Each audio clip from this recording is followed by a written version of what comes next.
Shalom au tout Israël, dans le beau nom de Yahshua, le Mashiach, le fils de Yahweh notre Elohim. Amen. Aujourd'hui, lecture dans la Haftara, pour la Haftara, dans Yeshayahu dit Ésaïe, au chapitre 6 jusqu'au chapitre 7, verset 6, et puis 2 versets dans le chapitre 9, verset 5 et verset 6. Donc, chapitre 6. L'année de la mort du roi Ouzia, je vis l'Adonai siégeant sur un trône élevé et majestueux, et les pans de son vêtement remplissaient le temple. Des sépharim se tenaient debout près de lui, chacun ayant 6 ailes, dont 2 cachaient son visage, 2 couvraient ses pieds, 2 servaient à voler.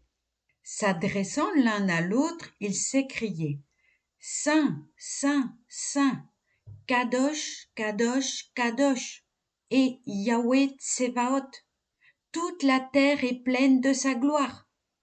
Et les colonnes des portes s'agitèrent au bruit de cet appel, tandis que l'enceinte s'amplifiait de fumée. Et je me dis: Malheur à moi, je suis perdu, car je suis un homme aux lèvres impures, je demeure au milieu d'un peuple aux lèvres impures, et mes yeux ont vu le roi Yahweh Tsevaot. Alors un des sépharim vola à moi, tenant en main une pierre ardente, qu'il avait prise sur l'autel avec des pincettes. Il en effleura ma bouche et dit: Ceci a touché tes lèvres, et maintenant tes péchés ont disparu, tes fautes sont effacées. Puis j'entendis la voix de Yahweh disant: Qui enverrai-je et qui ira pour nous? Et je répondis: Ce sera moi, envoie-moi. Et il me dit: Va, et tu diras à ce peuple: Obstinez-vous à écouter sans comprendre et à voir sans saisir? Que le cœur de ce peuple soit épaissi, que ses oreilles soient assourdies, que ses yeux soient hébétés, de peur que ses yeux ne voient clair, que ses oreilles n'entendent, que son cœur ne comprenne, qu'il ne s'amende alors et ne soit sauvé. Et je dis: Jusqu'à quand, Yahweh? Il répondit: Jusqu'à ce que, dans les villes désolées, il n'y ait plus d'habitants, dans les maisons plus un être humain, et que le pays, dévasté, soit devenu une solitude. Yahweh disséminera les hommes, et grand sera l'abandon au sein de ce pays. À peine un dixième y survivra, qui, à son tour, sera dévasté. Mais tout comme le térébinthe et le chêne, lorsqu'on les abat, conservent leur souche, la race sainte verra subsister une souche. Chapitre 7. Il arriva du temps d'Achaz, fils de Jotham, fils d'Ouzia, roi de Yehuda, que Récine, roi de Syrie, de concert avec Péka, fils de Rémaliahu, roi d'Israël, marcha sur Jérusalem, Yerushalayim, pour l'attaquer, mais ne put triompher d'elle.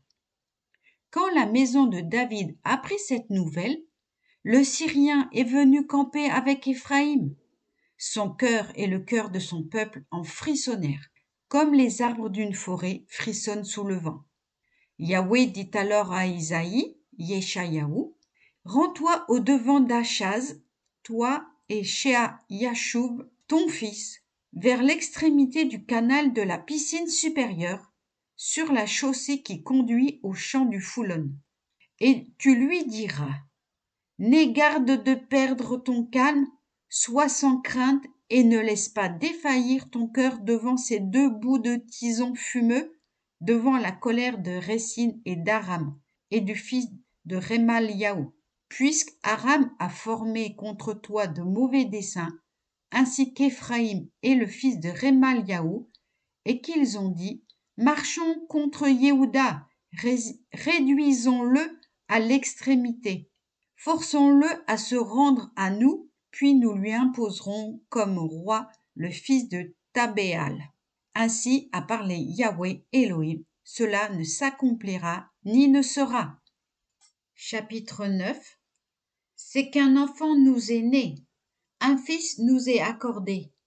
La souveraineté repose sur son épaule et on l'a appelé conseiller merveilleux, héros divin, père de la conquête, prince de la paix, du shalom. Son rôle est d'agrandir l'empire, d'assurer une paix sans fin au trône de David et à sa dynastie, qui aura pour base et appui le droit et la justice. Dès maintenant et à jamais, le zèle de Yahweh fera cela. Amen, Alléluia, Shabbat Shalom au tout Israël. Amen.